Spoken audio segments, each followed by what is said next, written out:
Welcome to TEDx Countdown.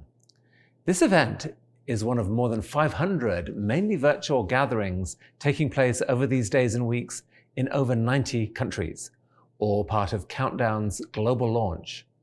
But what on earth is Countdown, and what are we hoping to achieve? Countdown is a massive collaboration to bring together every citizen of planet Earth who wants to do something about the single biggest crisis we face. From wildfires to hurricanes to flooding, our destabilized climate is already causing terrible damage. But the good news is there are many, many people working with creativity and determination to help us find our way through. TED has never attempted anything at this scale before. We couldn't have made Countdown happen without the amazing TEDx community, including those who are joining us for the first time. We also couldn't have done it without the incredible partnership with Lindsay's group, Future Stewards, which brings together many people and organizations right at the forefront of the battle against climate change. Honestly, seeing everyone come together to make today possible has been unbelievably exciting and heartwarming. When we think about the challenge of climate change, two things stand out starkly. One, we've pushed our home, the Earth, to its limits. Two, today's crises are all interconnected. The climate crisis is also a health crisis because of the dirty air and polluted water that sickens or kills millions of people every year. It's a crisis of equity, justice and livelihoods, with the most vulnerable being the most affected. And it's a crisis of purpose and meaning. Our goal is that all of us will walk away with a clear picture of what it will take to tackle this terrifying problem. Because although it's really complicated, there's actually a simple way to think about it. We, Earth citizens, have to stop sending greenhouse gases into the atmosphere, and we have to figure out ways of reabsorbing the excess emissions that are already up there. Picture it this way. Our beautiful planet is being overheated by a pollution blanket of CO2 and other greenhouse gases. When you zoom in, that pollution is coming from 5 major sectors: energy, transport, industry, food, and our misuse of nature. Scientists agree that we have to cut our emissions in half in the next 10 years. That's what Countdown means. Count emissions down. And at the same time that we're doing that, we're counting down to a clean, beautiful, exciting future. What excites me most about Countdown is the chance to invite people everywhere to ask the same question. How can we make a difference? To discover that instead of feeling hopeless and helpless, we can actually do this. Yes, it's urgent. Yes, it's serious. But there's real momentum underway, not spoken about nearly enough. We are poised on the edge of a revolution in innovation and job creation. This is an amazing moment because we all get to decide. What do we stand for? Do we love ourselves and our home enough to preserve it for the future? I believe we do. It's at once a burden and a sacred privilege, and it's ours to do. If you'll commit this time, we think this is a day you could remember for the rest of your lives. Thank you so much for being part of it. And so, let the countdown begin.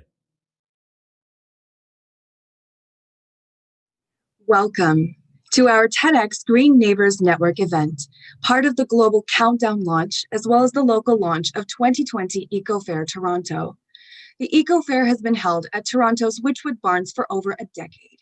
This year, our 12th Eco Fair is being held as a virtual event, so you may be joining us from the Toronto area, elsewhere in Ontario, Canada, or even internationally. Welcome all.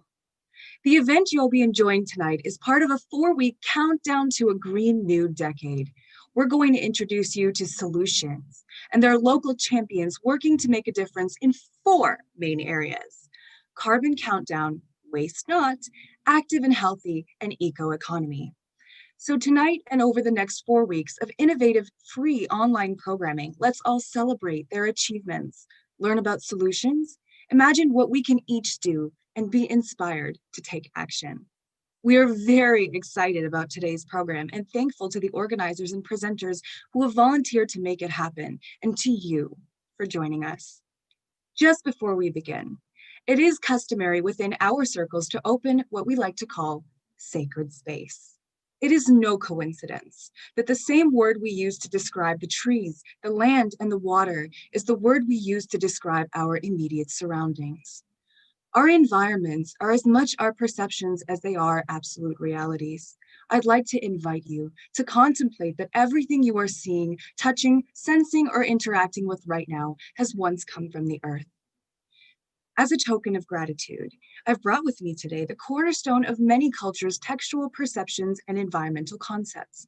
I have with me fire, water, earth, and air.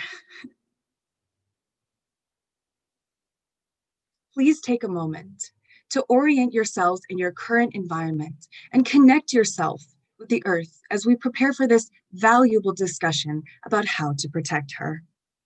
We would also like to begin by acknowledging and thanking the Indigenous peoples of this land. The Toronto region is in the Dish with One Spoon territory. The Dish with One Spoon is a treaty between the Anishinaabe, Mississaugas, and Haudenosaunee that bound them to share the territory and protect the land. Subsequent Indigenous nations and peoples, Europeans, and all newcomers have been invited into this treaty in the spirit of peace, friendship, and respect. The dish, or sometimes it is called the bowl, represents what is now Southern Ontario. We all eat out of the dish. All of us share the territory with one spoon. That means that we have to share the responsibility of ensuring the dish is never empty. This includes taking care of the land and the creatures we share it with. Importantly, there are no knives at the table, representing that we must keep the peace.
Thank you once again for joining us. Now, without further ado, let's get the program started.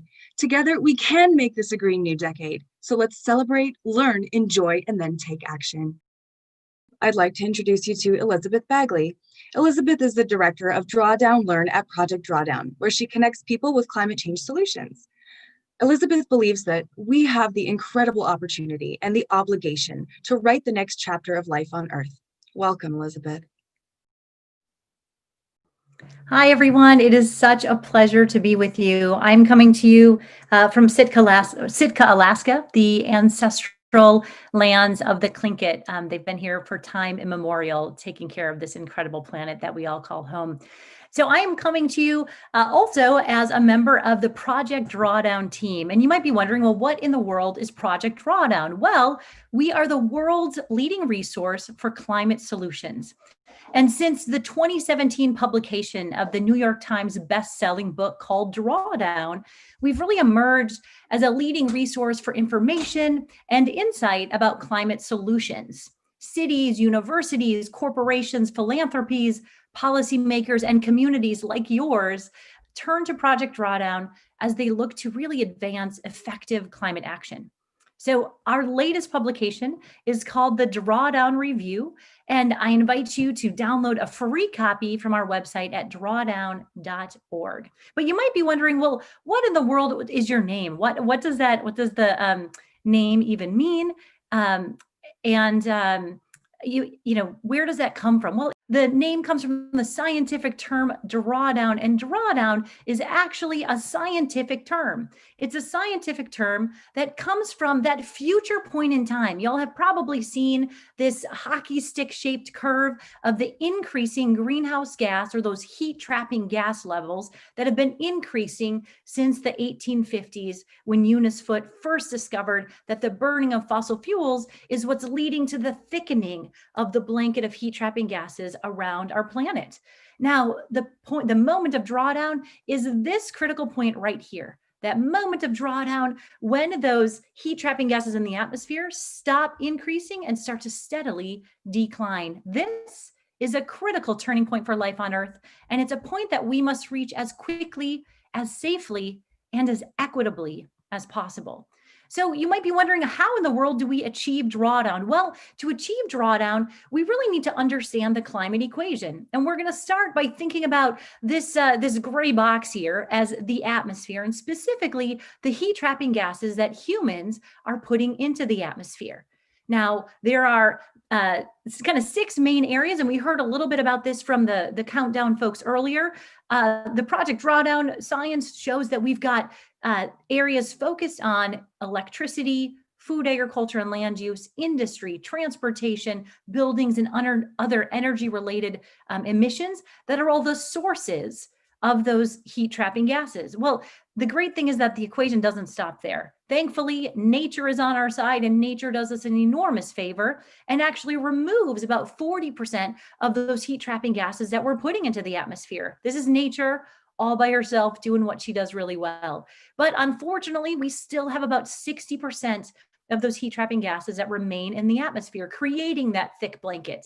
So knowing this equation really helps equip us to better understand where the solutions lie. And here's where they are. We can break it into 3 S's. The first thing we want to think about is reducing the sources. So the first S is sources. We want to reduce the sources of those heat trapping gases. And these categories might look familiar. We want to make sure we're reducing the sources from electricity, from food, agriculture, and land use, from industry, from transportation, and from buildings. The second S is sinks. We really want to make sure that we are supporting the sinks, enhancing what nature does well in terms of drawing down carbon dioxide from the atmosphere. So reduce sources, support sinks, and the third S is help society achieve broader transformations. These are the 3 interconnected areas for action that we need to pursue globally, simultaneously, and with true determination in order to reach drawdown as quickly, safely, and equitably as possible. I want to thank all of you for putting solutions into action in your communities to truly make this the Green New Decade, because together we can leverage the solutions at hand today to build a bridge from where we are now to the world we want for ourselves, for all life, and most importantly, for generations to come. A better path is absolutely still possible, so may we turn that possibility into reality. Thanks so much. Thank you, Elizabeth. You really broke that down very well. I would now like to introduce you to John Love. John is active in the movement for a just, sustainable, thriving world for all. He has worked with the Pachamama Alliance, the Hunger Project, and most recently with Drawdown Toronto. John, take it away. That was great introduction about Drawdown Toronto. About Drawdown, the framework from Elizabeth. I'm going to talk a little bit about the solutions that Drawdown, Project Drawdown, which is where Elizabeth is housed, is the group that actually mapped, measured, and modeled the solutions and they did the research and the math, and they proved that it is possible to reverse global warming. And that drawdown point in the future that Elizabeth showed us is, depending on which scenario you run, can it be achieved by about 2045 to 2050, and maybe a little bit later, but for sure can happen by 2050. So what I'd like to do is just do a little bit of background on Drawdown Toronto. So Drawdown Toronto, really we exist to work ourselves out of a job. We want to make sure that Toronto is a leader in achieving that drawdown point in the future. Why have a Drawdown Toronto if we have a Project Drawdown that's doing the science and promoting solutions? Well, basically, it's because Project Drawdown mapped, measured, and modeled the solutions globally. So the proof that we can reverse global warming is done with peer-reviewed research on a global basis. But the solutions to work to change materially the way that we're using up the resources of Earth have to be implemented locally. So there are drawdown communities springing up all around the world to make sure that our locality, our place, and I love what Carolyn said about having a relationship with place. So the place that we have a relationship with, Toronto and the surrounding municipalities, wherever we are, that we take a leadership role in reaching drawdown by 2050. So what are we doing? We've got three main focuses right now: education and awareness, where we're making sure that the good news that Project Drawdown has put into play is really spread widely. It's a message of hope and possibility. We do introductions, courses, presentations, media, social media. For example, this event. We're co-hosting this event. And we also think that it's important to highlight and connect the people and the companies and the organizations who are actually implementing solutions. And for that, we're beginning the work on a prototype for an online local action portal, which will show examples of people at work implementing drawdown solutions in their area. The other thing that we're doing is we want to make sure that everyone who's working on this problem is focused to the highest future possibility, that we're not ignoring the dangers or the difficulties or the challenges, but we're focused on what's possible.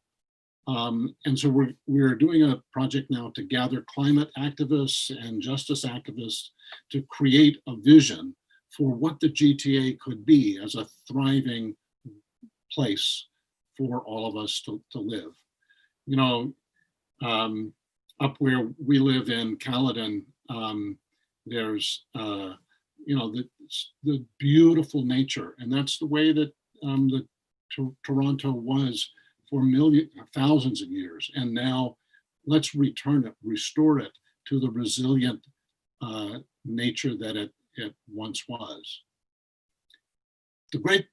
Another great thing about climate, the drawdown solutions, is that there are things we would want to do anyway.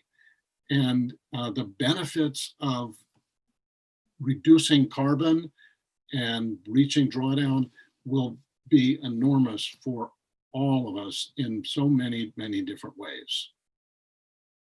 So tonight, as you go through and hear all the examples of people who are working on these solutions and implementing them, I want to listen with the question, what's your role? What's my role? All the solutions need to be implemented to reach drawdown. So, choose what you're called to. Go where your interests and passions lead you. And then move into action at the level where you can have the biggest impact. and to get us into an idea of how you might have the biggest impact, I'd like to show a video of our friend and colleague, Will Grant, who did an interview for an organization called the Pachamama Alliance last year, and it has become part of the drawdown introductions that they lead and we lead. So yeah, let's put Will Grant on. A lot of social change, and especially in relationship to the environment, I think of what I call the 4 levels of action. The first is individual action. The second is action with my friends and family, the folks I'm directly connected to. The third is community and local institutions. And the fourth is the economy and policy change and changing laws. And so, in the environment, level 1 is, yeah, I recycle, I use less, I drive less. Level 2 is I get me and my family to do that. And maybe I put solar panels on my roof, and maybe I join a community-supported agriculture, a CSA. Level 3 is that's when I start to do things like change the way the schools that I'm connected to, right?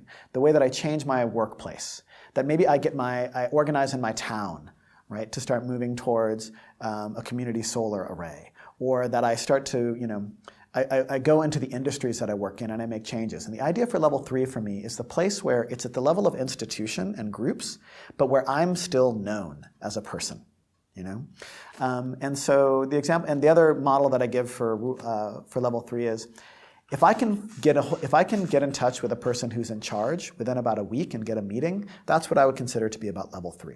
Like with some work, I can get a brief meeting with the mayor of my town, right? And then level 4 is, like I say, policy. It's change the law. It's write your congressperson. It's boycott this product. And the environmental movement, I think in a lot of ways, has given the message that's been at level 1 and level 4, right? Change individual actions, or sign this petition, lobby this person, right? And the thing is, I think our greatest impact is actually at level 2 and level 3, and especially level 3. And the reason that I say that is, if I change a local institution or something that I'm involved in, I'm not just impacting my life, I'm impacting the lives of hundreds or maybe thousands of people. I'm also changing an institution, and then other institutions can take a look at that and take the model for that change. And I think specifically with drawdown, like there's these 100 solutions that are named in drawdown.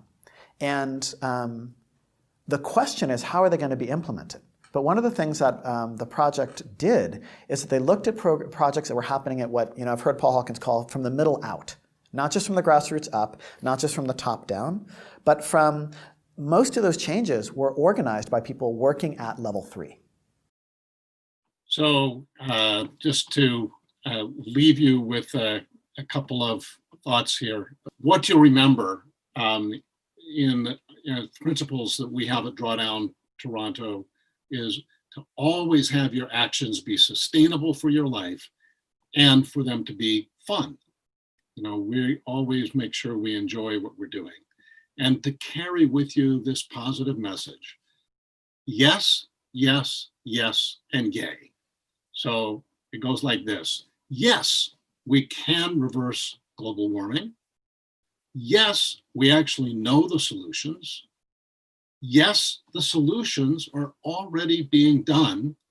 And yay, let's celebrate and do more. So you can follow us, reach us, join us. We'd love to have you as a part of, and we're part of our work, and we're so happy to be a part of this program. Thank you. Thank you, John, for inviting us especially to position ourselves in the wider world. Sometimes in all of this gloom and doom, we forget to be solution-oriented, desire-based, and focus on possibility. Project Drawdown and Drawdown Toronto are sure to inspire us to take our grievances and hopes up to the top. Coming up, we'll be tackling our second theme, waste not. Speaking to you first will be Sheena Sharp. Sheena is a licensed architect and a fellow of Architecture Canada. She is the principal at Cool Earth Architecture Inc. here in Toronto, which specializes in low carbon design. She also serves as chair of the Ontario Association of Architects Building Committee. Give it up for Sheena. Hello, everyone. Thank you for inviting me to speak. So I'm afraid I'm going to start with a little bit of a downer. I was asked to speak about how well we're doing in the building sector in reducing GHG emissions and saving energy. And I have to say we're not doing very well. And Roger Pilkey says it starkly, but accurately. The scale of the challenge is huge, but that is not what makes achieving the goal impossible. What makes achieving the goal impossible is a failure to actually understand the scale of the challenge and the absence of policy proposals that match that scale. So in Canada, we have a federal government who has targets that are somewhere between 30 and 50% too low. And they're not even close to meeting their targets. And what happens between the targets and what's happening on the ground is policy. We do not have good policy. If we were on track in Toronto, for example, we would be renovating 60,000 homes a year. Do you see that happening? No, it's not happening. So what's the problem? Well, do we have the technology we need? Yes. Do we have the technology for fuel switching? Yes. Do we know how to do deep energy retrofits for buildings of all sizes? Yes. Do we know how to make additional power? Yes. Do we understand the co-benefits that might help us get there, like affordability and less air pollution? Yes, we understand all of these things. And if you look at the schedule for the rest of this presentation, this fair, you'll see lots of great people who will prove to you that all of these things are true. We have the technology. So what are we missing? So is it money? Because I hate to say it, but you know what? This revolution will be financed. That's how we're going to do it. And so everyone says, oh, no, it's too expensive. And Mark Carney says, doesn't matter. Like, you're going to go bankrupt unless you do this. That would be Mark Carney, former governor of the Bank of Canada, the Bank of England, currently a UN special envoy. So why do I think that there's enough money to do this? Because the 6 big Canadian banks have currently lent $106 billion, that's $106 billion with a B, dollars to the oil and gas industry.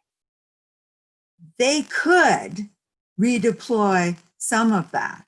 There are other dollars that could be redeployed on a scale that we actually need. So the money is there. So what we need is, our problem, I think, is that we're not actually debating the goals, debating the alternatives. We are effectively, what we're doing is committing random acts of energy efficiency. That's what we're doing. We're slowly getting better, but we don't know. It's like there's a fog over the mountains. We don't know whether we're going up a path that will get us to a target that's not good enough, or whether we're going up a path that will get us to the long-term zero emissions, zero carbon economy. And are there interim paths? And are there alternate paths? This slide is from a group called the Transition Accelerator. And the Transition Accelerator gets people together to work, to share and pool their knowledge, and pretty in-depth knowledge, like how much it costs to do this type of retrofit on this type of building. But people across building sectors, in the energy generation sector, and in the electricity sector, the gas sector, and in the building sector, to come together with a plan, to build a plan together. And if there are 2 possibilities, to debate those possibilities. So what's an example of a false target, perhaps? Investing more money in fossil gas. What's an example of a action that might be on the right path? Investing money in electrification or green gas, which are 2 competing things, and we need to work that out. So this type of process where regular people come together is happening in downtown Toronto. Yes, the business people in downtown Toronto are going through this process to figure out how they can decarbonize downtown Toronto in 30 years. So what do we need? Because I'm sorry, everyone, all of us who are working together and doing one house or another, it's almost like insurmountable how much time it takes, and the fact that even if we go to electricity, for example, it's still got carbon. We need to be working together on all levels and coordinating on all levels. We need top down and bottom up. So I'm sorry to be political, but from Mark Jacquard's Citizen Guide to Climate Action, we need better political action. You have to find a politician who is knowledgeable, give them money, work for them, vote for them. And then we have to keep coming up with the solutions and making them fit together. Next slide. So I want to leave you with one thought from Catherine Hayhoe, who is a Canadian based in Texas. And she says, one of the most important things that we are lacking right now is a vision of a better future that we can head towards, as opposed to only an apocalyptic future that we can avoid. And I agree with her completely. Thank you. Thank you, Sheena, and especially for bringing it back to the importance of civic engagement. We really must remember to do our part and cast every vote that we have. Our next speaker will be talking to you about the essential topic of curbing waste is Shayan Shivanesan. Shayan is the project coordinator for Toronto Environmental Alliance's Zero Waste High-Rise project. He works with high-rise buildings across Toronto to develop and implement customized waste reduction plans and measure the progress made over time in waste output. Please welcome Shayan. Hi, everyone. Thanks, Aisha, for that introduction. And yeah, I'm so grateful to be a part of this kickoff with you today. So yes, my name is Cyan, and I'm the coordinator of waste reduction projects at Toronto Environmental Alliance. And if you haven't heard of us before, we're a local environmental nonprofit working to make Toronto a greener city for all since 1988. And we work on a range of issues from climate change, air quality, and waste reduction in Toronto. One of our main ways for inspiring governments and businesses to adopt green policies is to prove what's possible through community projects. Today, I want to share one such example of how a single community making a change can inspire an entire city to take action. This community happens to be a vertical community, a high-rise condo in Scarborough called Mayfair on the Green. Mayfair has completely changed our idea of what's possible in high-rise buildings when it comes to managing solid waste. You see, high-rise buildings have a reputation for being more wasteful than single-family homes, not just in Toronto, but residential towers all across North America. Cities like Toronto are pursuing ambitious waste reduction targets that hinge on increasing recycling and composting rates, but high-rise buildings are often seen as a hindrance to these goals. In Toronto, single-family homes have a diversion rate of 64%. This means that 64% of the total waste from these homes is recycled or composted. So 64% is being diverted away from landfills and incinerators. Multi-residential buildings, on the other hand, have a diversion rate of just 28%. It's easy to assume that maybe residents in these buildings aren't trying hard enough, and this has led to some blame and shame messaging. But Mayfair on the Green is challenging this narrative.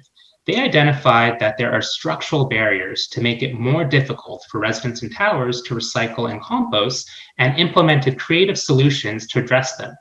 Mayfair, like many buildings in Toronto, was built before we had widespread recycling and organics collection.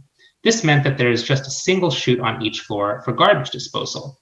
But recycling and organics have to be carried down to a room on the ground floor, or often outside and across the parking lot to reach the bins. So especially in winter months, this can be a major accessibility barrier for many residents.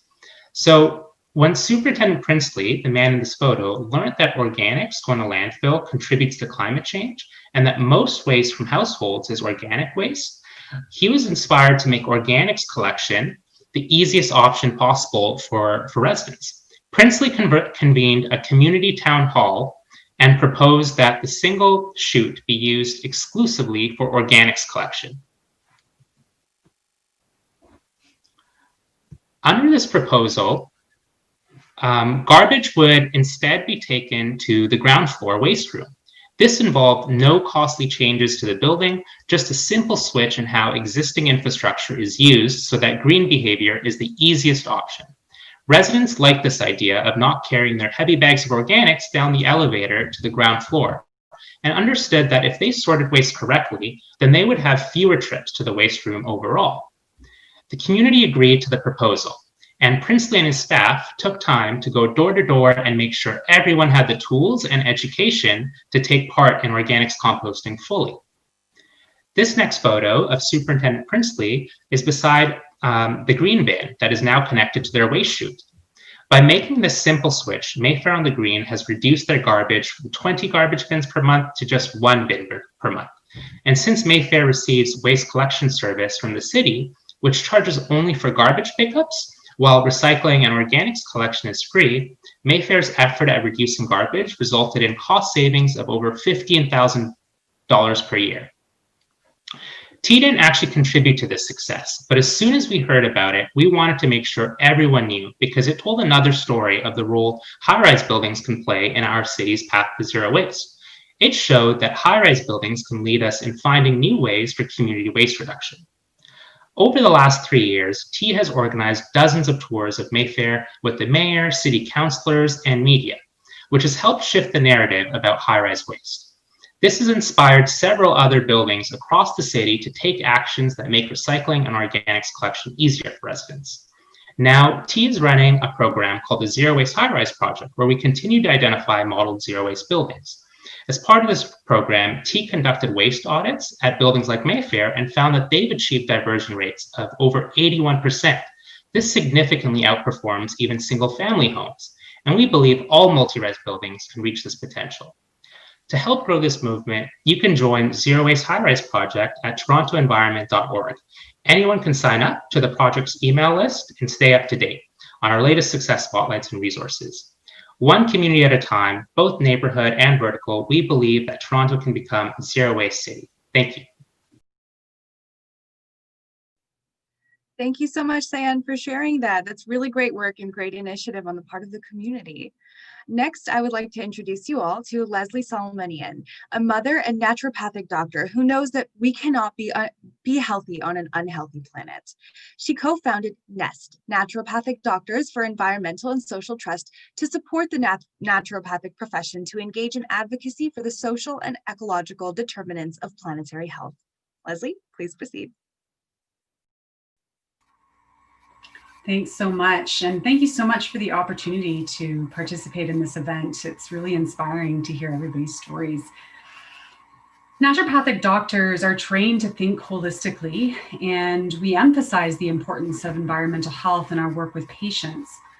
The reality, as has been mentioned already, is that we simply can't be healthy on an unhealthy planet. We have a reciprocal relationship with the land and with other organisms.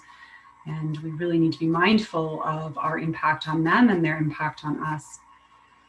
We know that the impact of human activity over time on our own species, on other beings, and the planetary ecosystems as a whole has been utterly catastrophic. The unfortunate thing is that the naturopathic profession as a whole doesn't have a strong track record for taking action at a higher level in terms of agitating for improvements to social, ecological, and planetary health. I co-founded NEST, which is Naturopathic Doctors for Environmental and Social Trust, as a vehicle for building capacity within the naturopathic profession to support folks in engaging in advocacy for social and ecological justice. We are very new and we are working on building collaborations and partnerships. We are really excited to partner with Drawdown Toronto, with EcoCaledon, and with Waste Less to promote strategies of minimizing food waste. Food is an important focus for NEST, for naturopathic doctors in general, but also for NEST in particular, both in terms of optimizing nutrition, which of course includes issues of access and food sovereignty, and the mitigation of the impact of our dietary choices on planetary health, such as minimizing packaging and emphasizing a local and a plant-based diet. We know that waste as well at every step of the food supply chain is a significant contributor to carbon emissions. Worldwide, approximately 1/3 of food produced is wasted, responsible for roughly 8% of global carbon emissions, not to mention issues of food security and the number of people who struggle to meet their nutritional needs every day. Currently, we are gathering information about local attitudes and behaviors with respect to food waste prior to launching our community-wide food waste reduction campaign, Just Eat It Toronto. This is being planned with Drawdown Toronto, Eco-Caledon, and Waste Less for January 2021. If you're interested in participating, you can find the survey. It takes no more than about 5 minutes to complete on the website of both Nest and Drawdown Toronto. So I welcome you to participate in that and keep your eyes and ears open for the challenge in the new year. Thanks so much. Thank you, Leslie. I'm really enjoying the connections being made tonight between the self and the environment. On that topic, have you ever found yourself wondering, what would our future look like if we simply embrace the best that exists today? I have a film for you that tackles that very question. You can watch the film 2040 free online, available now until November 8th, and join us this Saturday, October 17th at 4 p.m. for 2040. What could our future be? Our youth panel event will be co-hosted by Green 13 and For Our Kids, and will be featuring speakers from Fridays for Futures Toronto and the Global Sunrise Project. Please enjoy this trailer. My name is Damon, and this is my daughter, Velvet. Her major concern right now is the elusive art of sleep direction. But soon, she'll have to face a rapidly deteriorating environment. The ice sheet is now melting faster than the scientists predicted. I think there's room for a different story, a story that focuses on the solutions to some of these problems. So in 2040, what will the world look like for our daughter if we just embrace the best that already exists? Instead of having governments that are reacting to disaster, we need governments and businesses that actually take us off in a different direction. Maybe it's farming, or it can be energy, it can be housing, or empowering girls. I'd like to see deforestation being stopped. Oh, that would be so cool. That'd be awesome. Just be respectful to Earth. Imagine Velvet. We adopted regenerative practices like phrases, pulling the carbon into the soil and making it healthier. That's right, yeah. And we embrace efficient local energy. Bangladesh has 5 million solar home systems. They have that power in their own hands. This is bringing people together. But here I am sitting on an aeroplane that is spewing out carbon. You can't help but be a hypocrite because our entire system is built on fossil fuels. What were you guys thinking? Well, sometimes we weren't.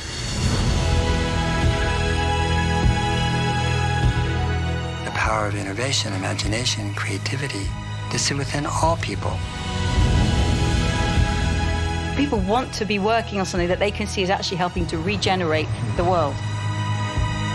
Everywhere you look, you will see incredible reasons for hope.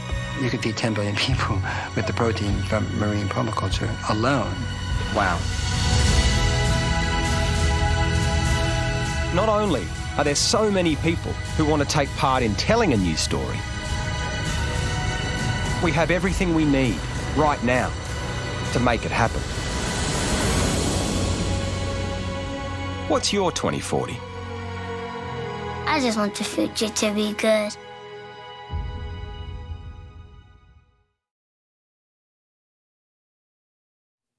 I think with all of the children there just professing their love for the world, we can definitely say the kids are all right. Our next theme is active and healthy. To start off this energetic conversation, please welcome Dr. Antonia Sapong, a community family physician based in Toronto who is passionate about environmental and social justice. She's the co-founder of Plastic Free Toronto, an educational platform devoted to environmental sustainability, climate justice, and community resilience. Okay, so hello everyone. Thank you for having me. We're going to spend some time talking tonight about why I eat the way I do. I call myself a planetarian, which to me means that I don't eat any meat, and it also means that I eat very few other meat or animal products. And the reason for this is that I know that the food that I eat not only has an impact on my own health, but on the health of the planet. So this photo comes from Christmas of 2019. This was the first time I subjected my family to vegetarian Christmas. And I was a little concerned because we're a largely Ghanaian and Nigerian group. And if you've ever been to any West African function, the minute you say there's no meat, the first question is, but where's the chicken? I'm happy to report that everyone thought this was delicious and that we are all still friends. So now we're going to dive into what people are eating in Canada in general. What we know is that half of the calories in the average Canadian's diet come from ultra-processed and packaged foods. We also know that the average Canadian is eating about 77 pounds of chicken, which works out to about 250 chicken breasts, 40 pounds of beef, and about 30 pounds of pork per year. We also know that only 25% of us, so 1 in 4 people, are eating the right amount of vegetables and fruits every day. And this is causing problems for our health. We know that poor diet, along with things like smoking, drinking alcohol, and not moving our bodies, is responsible for about 80% of cardiovascular disease, strokes, and cancers, which are the 3 leading causes of death in Canada. We also know that processed meats are actually carcinogenic. So our diets aren't super great for us. And the thing is, they're also not so great for the planet. We know that currently about 80% of our farmland is actually being used to either raise animals or to grow the corn or soy that we're feeding to the animals. And despite this huge amount of resources and land space that we're devoting to raising animals, we actually only get about 20% of our calories from animals, which raises the question of like, is this the best use of our resources? Especially when you consider that animal agriculture is actually the leading cause of deforestation. In the Amazon, it's responsible for 75% of forest loss there. And we also know that animal agriculture is the leading cause of biodiversity loss. And that's due to many reasons, things like habitat loss, climate change, as well as overuse of pesticides and fertilizers, which are both damaging the soils as well as causing things like dead zones in the ocean. So then the question becomes, how do we do this better? How do we produce food better? And the Eat Lancet report came out in 2019, and it was designed to answer the question of how do we feed 10 billion people while not injuring the planet? And basically, the answer is actually fairly simple. For North Americans, basically what we need to do is we need to eat about 90% less meat than we do currently and dramatically increase the amount of fruits, vegetables, and legumes that we are eating. And the reason for this, you can kind of see in this graphic. We know that agriculture is responsible for huge amounts of our greenhouse gases. So you can imagine if we're trying not to exceed certain thresholds of warming, we really need to tackle these greenhouse gases. This graphic shows the greenhouse gases of 110 grams of certain foods compared to driving your car. So you'll see here lentils, for instance, 110 grams of lentils is basically equivalent to driving an average size vehicle about 0.1 kilometer. Compare this with beef, over on the right side here. And what you can see is that eating 110 grams of beef, which is about half of a small steak, is the equivalent of driving a car 10 kilometers. So you can see why then it becomes so important that we start to eat more plants. We know that not only will this decrease our land use, it will decrease our greenhouse gas emissions as well as our use of fertilizers and pesticides. But what you may not know is that it's also going to make us significantly healthier. We know that people who eat vegetarian, vegan, or pescatarian, so they eat fish also, diets, have a 12% reduced risk of all-cause mortality, so dying from any reason. We also know that people who eat vegetarian and vegan diets have about a 10 to 20% lower risk of heart attacks and dying from heart attacks. So essentially, we can both save the planet and improve human health by eating less plants. And I recognize that not everyone is going to be able to go fully vegan or vegetarian, and that's okay. We know that even small changes are important changes. Eating one less burger, for instance, is essentially like taking your car off the road for 500 kilometers. So if enough of us are making small changes, we will absolutely be able to end up with a world that we want, with a food system that we want. I think what we need to keep in mind is that smaller changes tend to lead to bigger changes, and bigger changes lead to changes in families, they lead to changes in communities, and they lead to changes in the world, which is what we are aiming for. So eat your vegetables and use your voice to demand not only that we are shifting our agricultural systems to more regenerative systems that are supporting the soil and the land and biodiversity, but also that we ensure that everyone has equal access to healthy fruits and vegetables, everyone has equal access to a source of income so that they can purchase these things, that everyone has healthy, safe homes. So thank you for listening, and I hope you all are inspired to eat a few more vegetables. I promise they're delicious. Thank you, Dr. Tony. And now that you mention it, I think I'm a planetarian too. Next up, Please welcome Dr. Tomislav Svoboda. Dr. Svoboda is an associate professor, family physician, and public health specialist in the Department of Family Medicine at the University of Toronto. When it comes to valuing active transportation, walking and bicycling, he literally walks the talk. Hi there, folks. Thanks a lot for inviting me to this great event. I'm going to share a bit about my personal sustainable transportation story and some system information that will hopefully inspire similar or even better action at the personal and community-wide levels. In 2002, the Larsen B ice shelf collapsed into the Antarctic Ocean, and this inspired me to go car and plane free for a year. An almost identical story, but 4 years later, again about the Antarctic, inspired me to go car and plane free again, and that time I never stopped, and I'll tell you how it went in a moment. First, I want to point out that transportation is important. Science from the IPCC suggests that we need to reduce our greenhouse gas emissions by 45% in the next 10 years and by 100% by 2050 to stabilize our climate to average temperature rise below 1.5 degrees. If we look at Canada's contributions, we each emit about 19 tons per person, and about 7 of those tons are under our direct personal control. Of those 7 tons, about 3 tons is from personal transportation, and just under 2 tons is from our diet. If we go car and plane free, we can eliminate 2.5 tons of greenhouse gas emissions, and by going plant-based, we can eliminate another ton to a total of 3.5 tons, which would achieve almost immediately our 50% reduction if we chose to do so. So what are the alternatives to car use? So active transportation is the short answer. That includes cycling, mass transit, walking. If you look at mass transit in Toronto, for example, the potential is huge. Toronto is better than many communities, and there's many communities that are actually better than Toronto. Pivotal reports done by researchers, transportation researchers at University of California, Davis, that much of the drawdown report on transportation was based on, have shown that if we all push ourselves to the communities that have the best mass transportation in our region, and we do that globally, in other words, we make the best in our region the average of our region, we can actually achieve a lot. We can achieve transportation drawdown, in other words, we can achieve sustainability in our transportation systems, and we can do this at huge cost savings as well, amounting to 20% reductions in costs, or $140 trillion by 2050, which is equivalent to the entire global GDP. It would also make transportation more equitable. In Toronto, that would amount, if we were to push ourselves to the best in our region, we would increase our rapid transit from 78 kilometers of rapid transit in the city up to about 400 kilometers by 2050. How can we do this? Well, there's lots of community groups and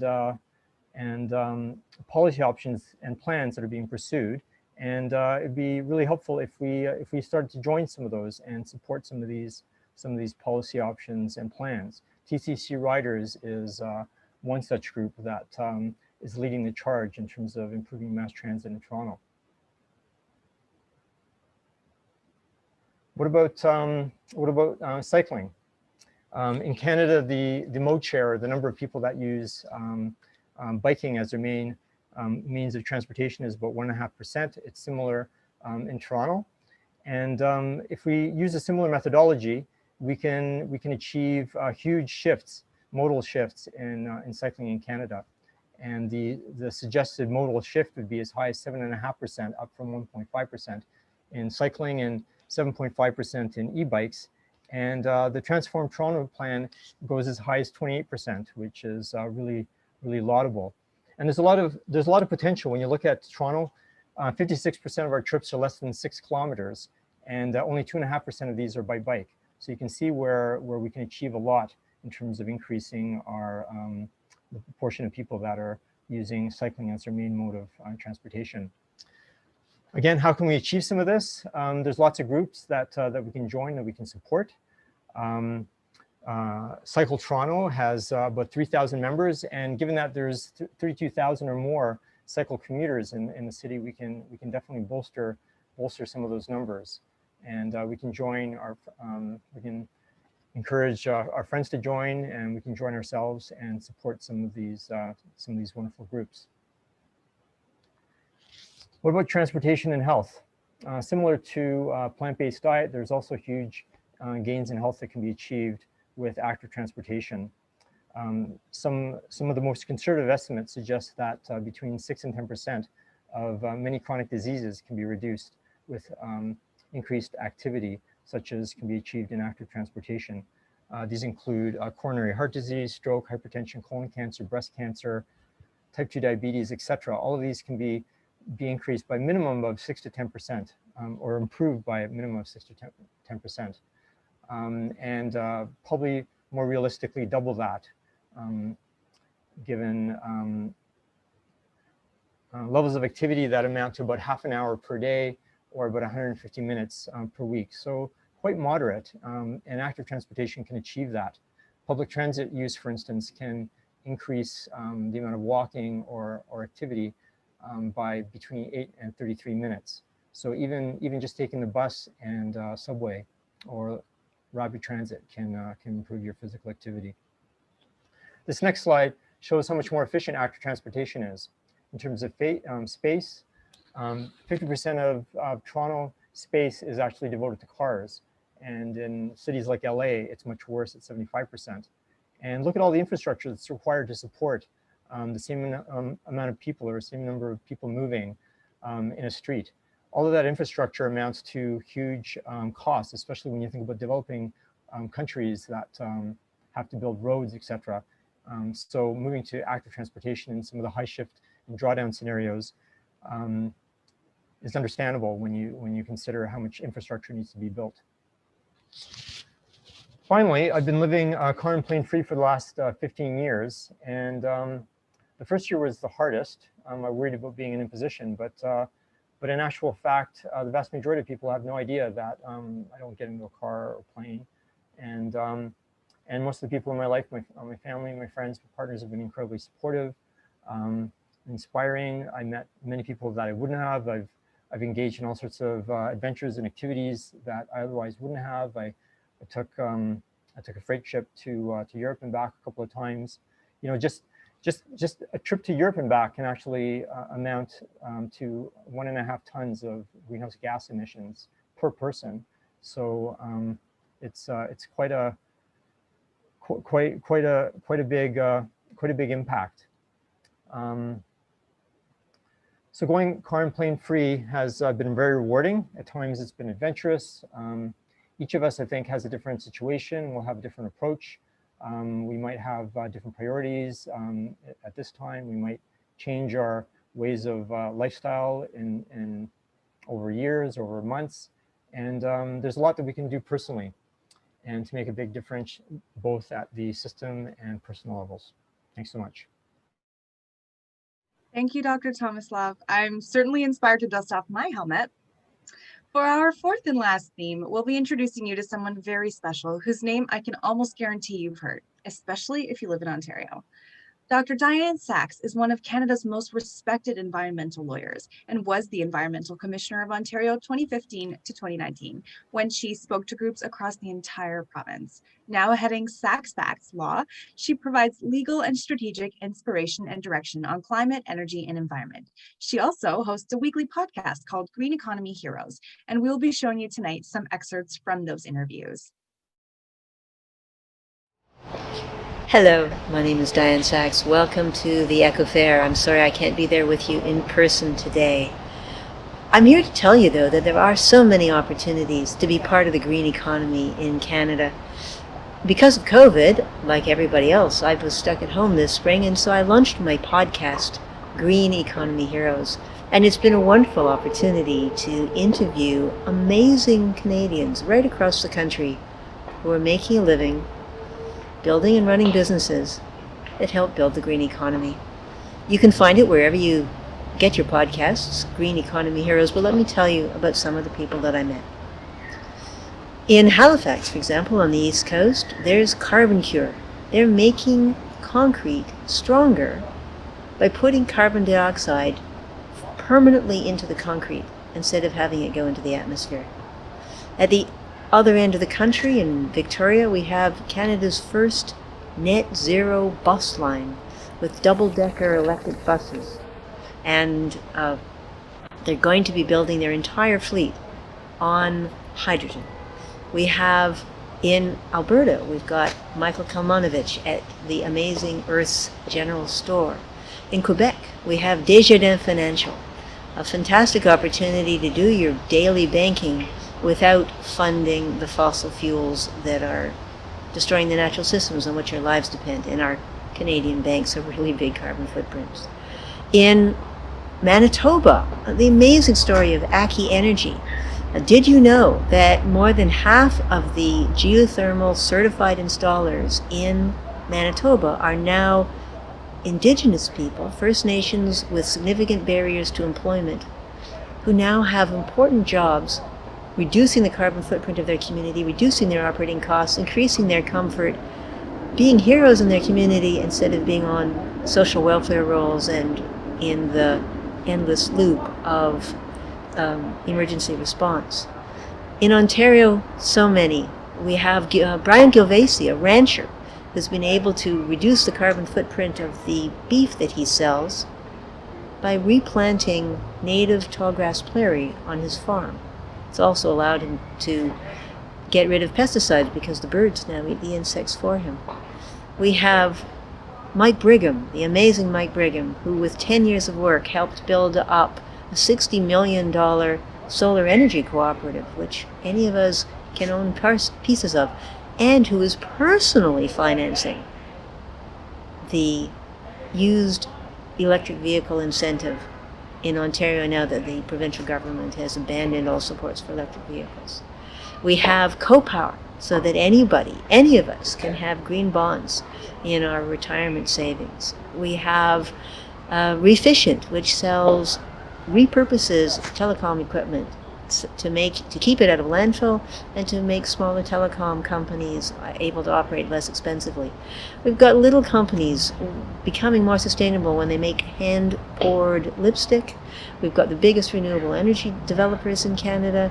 We've got an astonishing assortment of people, including a young man who was a DJ, had his career brought to a halt by COVID, and has used the time to launch a new business with sustainable shoe cleaning equipment. So there you go. All kinds of possibilities, big companies, small companies. There's room for everyone. We need everyone. Be part of the green economy. Thank you for your time. Wow. I think that this has made it very clear that there is no dearth of innovative solutions out there. On behalf of TEDx, Drawdown Toronto, Climate Fast, Green Neighbours Network, Transition Toronto, and EcoFair Toronto, I'd like to thank all the event organizers, presenters, and behind-the-scenes volunteers that have made tonight's event such a success. While the talks today have certainly expressed the imminent danger over the horizon, I feel as though we've all been left with a taste of what hope could look like should we decide to carry it. Hi, Lynn. Would you like to introduce yourself? Lynn Adamson from Climate Fast, and it's been a pleasure to be involved in developing this program, along with Drawdown Climate Fast, and the other organizations. So I'd like to thank the volunteers and welcome new volunteers. We love everyone to get involved. Our motto is, we need to act on climate fast. So we work at both the local, provincial, and also the federal levels to push politicians for real climate justice, and we are informed by an anti-racist lens. So there are some slides. Yes, there we are.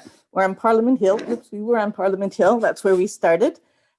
Yes, in 2012, and we managed to get 130 MPs to sign pledges to work on climate by doing a 12-day fast on Parliament Hill, and we continued over the next 3 years until it became part of the platforms in many of the campaigns to bring in a carbon price, to end fossil fuel subsidies and develop renewable renewable energy in the country. Now, we do have a carbon price, but we are still having fossil fuel subsidies. So we really have to continue to work on that at the federal level. However, in 2015, we learned about the Transform2O program. It's the next slide, I think. There we go. Yes, up in the corner, you can see one of the pledges that we had the MPs sign. But in 2015, we started working on supporting the Transform2O program. They needed funding. So we did a campaign. You'll see the next slide has some pictures of our campaign, public education and mobilizing. There we are getting petitions signed and doing film screenings because it's really the public voice that matters in terms of, especially in local politics, it's very important to get that raised. We can do it at other levels too, but at the local level, you can make deputations. So next slide, you'll see that we did training programs for speaking to your councillor, deputations, and brought children down to City Hall as well, because as we all know, it's the future for the children that we're all here about. And you can see up in the corner that Gary Crawford, the budget chief, has his signed pledge to fully fund the Transform2O climate program. So after a couple of years, we did get the full funding for the program. We have to work on it now because with COVID, that has put a big hole in the city's budget.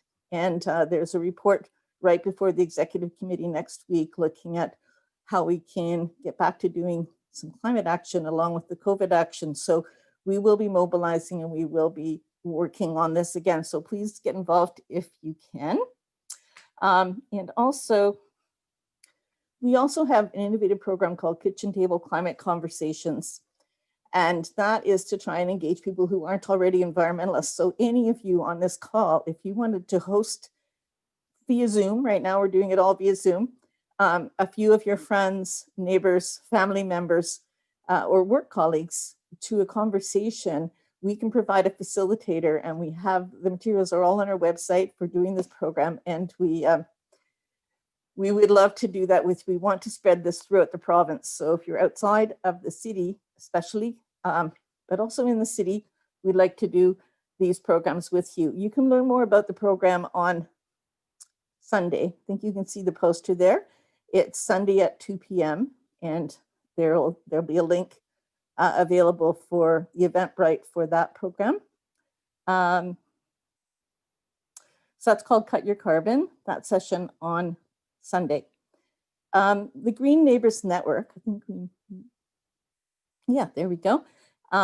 It's also a partner for tonight's launch and for all of the Eco Fairs events. Green Neighbours Network is a grassroots network of small local groups in wards or neighborhoods in the GTA working on local green initiatives, and everyone is welcome to join. So if you want to start a local group in your neighborhood, then you can join this network and support each other, because we all have to get involved. That's the only way this is going to work forward.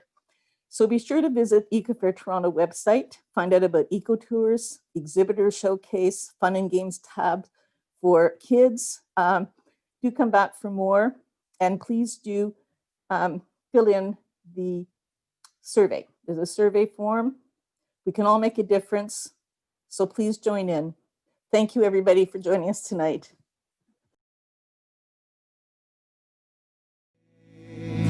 Tomorrow's a new day. I'm here standing with you, here standing with me, standing with the world on our shoulders. I'm here standing with you, here standing with me, standing with the world on our shoulders. We can plant the seeds, we can make a change right now.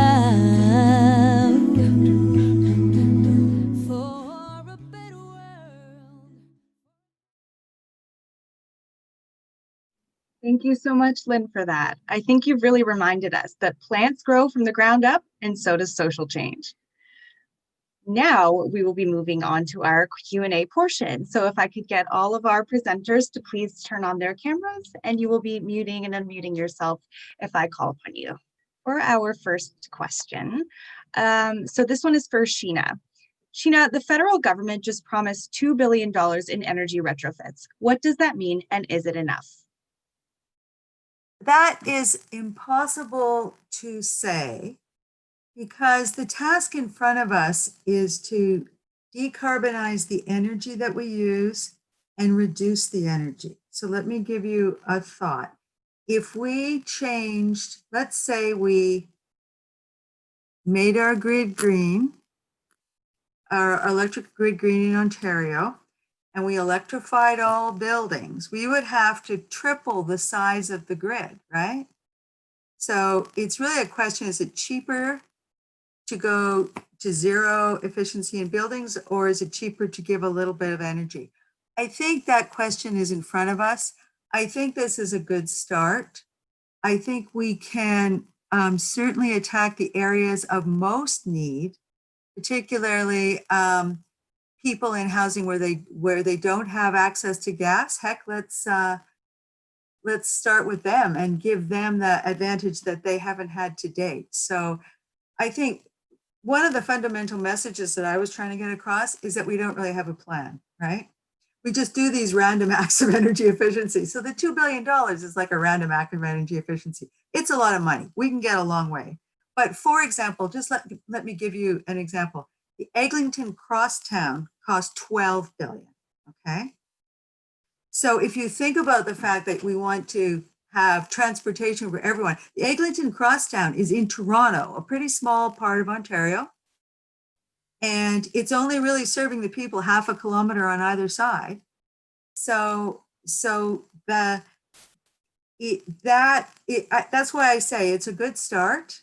And the policy behind it to say, we are going to go electrification or we are going to go green gas, and we are going to redo the system and make buildings more efficient. That's the thing we have to do first.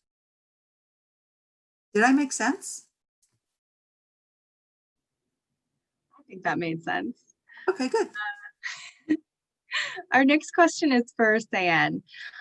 So in reference to the Mayfair organic chute, what about the cleaning of the chute that carries the organics? Is there a cost to this? That's a great question. I get a lot every time I talk about Mayfair. So actually, there's not really an increased cost for Princely and his staff.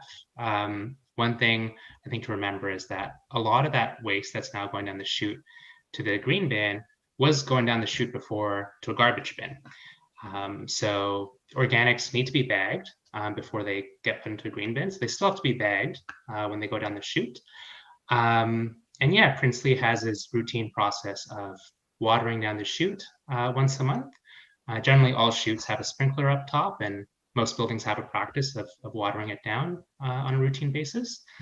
So yeah, there's no increased cost for him in terms of cleaning. Maybe just, being on top of it, washing the green bin every time it gets picked up, but that's maybe the only additional practice that's been implemented. Great, thank you for sharing. This next question is for Dr. Tony. Do you think it's possible to make people eat less meat without making it much more expensive? Yes, is the short answer. Yes and no. I guess it speaks to something I wanted to touch on and didn't have time to touch on, which is like the fact that at this point, like there is a huge amount of money that is going into subsidizing our industrial meat agriculture, such that the price of meat is artificially low.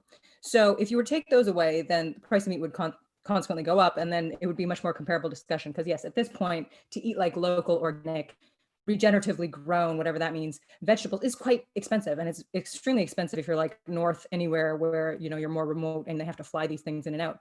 So there's a lot that goes into this. So when we're talking about making food more accessible, like we have to be talking about like the fact that we need regulations to ensure that we're subsidizing regenerative agriculture, that we're subsidizing fruits and vegetables, that we are demanding things like a living wage, that we're demanding things like an end to poverty, all of these things that are going to make it possible for people to invest in the foods that are healthy for us and healthy for the planet. So it's a bit of a complex discussion that involves some equity pieces and some regulation pieces, and also the fact that our system is currently doing its best to subsidize the things that are harming us the most. I think you're right in that it comes down to political will, right? Where there's a will, there's a way. Our next question is for Dr. Tomislav. So Toronto has turned over some roads to cyclists this summer, including Lakeshore. Do you know if this has had a big a big impact on the number of cyclists? Yeah, I can say that anecdotally, the number of people that are cycling has increased, especially in some of the roads where there's new bike lanes. I don't know if the final numbers are in, but it is something that's being followed very closely. There has been, I mean, more importantly, threats of, I guess, repealing some of those bike lanes after, COVID goes away, if and when, and that's, I think, reason for a lot of us to get engaged with groups that are supporting active transportation and the bicycle lanes. I don't know, perhaps Cyan has more information, but that's my understanding with respect to increases in cycling. Thank you for that. So this question is for Dr. Leslie. So how big of an impact would reducing food waste have on GHG emissions? So according to the drawdown data, about 8% of global carbon emissions are due to the food waste problem that we have in all levels of the food chain. So and that doesn't even speak to the regenerative practices and organic practices and the other environmental impacts of industrial agriculture that Tony was speaking to. So, if we were able to reduce systematically and structurally, not just in our households, the problem of food waste, it would have a very measurable impact on global greenhouse emissions. The campaign that we're launching in January is focusing on strategies within the household. Obviously, that doesn't address issues of transportation of food and production of food and milk and so on that rots in fields all the time, nor does it necessarily address issues of food that's tossed out by things like restaurants and grocery stores and those sorts of things. So there's lots of organizations in Toronto that do a really good job of harvesting that food and making use of it. And certainly in my conversations with Drawdown, there's been conversations about ways that we can capitalize upon that food, particularly around issues of access. So yes, the food waste challenge is really focusing on households, but I think there's lots of potential there to scale it up in terms of looking at it as a structural issue. Thank you for sharing. Our next question is for John. John, what does it mean that climate solutions have co-benefits? Really, it is that all of the solutions are connected in lots of ways to the way we live in our lives. So, when we, for example, let's talk about the one that we were just talking about before, plant-rich diet. When we go to a plant-rich diet, our health actually improves. It turns out that, eating as much meat as we are in the current society is not really good for our bodies. One of the solutions that has been identified as a dramatically impactful solution is educating girls and women and empowering them. So when they finish school, they make different choices about marriage, about, and when they're allowed to own property, they make different choices about their families, and just the social justice element of being able to say that women and girls are empowered in our world, is amazing. So those are some examples of what it means to have a co-benefit to a drawdown solution. I love that interconnectivity that we've found so present in today's themes. Our last question is for Sheena. So Sheena, which retrofitting solutions are the best solutions? Oh, well, what kind of building are we talking about here? It is true that different buildings have different, I call them energy signatures. So for a single family home, for example, it's really the envelope in other words, the walls, the windows, the roofs that you want to retrofit. It's also the most expensive. So sometimes you need a sort of a staged plan to get you there. And then once you reduce the energy, you can put in a smaller heating system. For offices, for example, it's ventilation control, ventilation, proper ventilation, 100%. In the buildings I've worked on all had 100% before COVID. But giving people really good clean air, but when it's 20 below, you can't just blow it on them, they complain. So you have to heat it up. So in office buildings, it's a slightly different mix. I did do, by the way, a little calculation from the last question. And I think to do a deep energy retrofit on a single family home is about 100,000. So $1 billion will get you 1,000 homes. And homes of all type in Toronto are 1.8 million, okay? So it's a start, as I said, but that's kind of the scale that we're looking at. And that's why I think it's going to be financed. It's not going to be done with government grants. Anyway, thank you. Thank you for bringing it back to that. So just before we wrap up, don't forget, everyone, that you can be watching the film 2040 for free online. It's available now until November 8th, and you must join us this Saturday, October 17th at 4 p.m. once again for 2040, What Could Our Future Be? Our youth panel event co-hosted by Green 13 and For Our Kids, featuring speakers from Fridays for Futures, Toronto, and the Global Sunrise Project. You can find more information in the YouTube comments. I would just also like to thank all the presenters, volunteers, and everyone in front of as well as behind the stage, as well as TEDx and all the partners for all of the effort that has gone into organizing this illuminating event. We truly do hope that you've left this with a renewed sense of purpose and hope. But before you go, we've got a little video for you. Just don't forget to take what you've learned with you.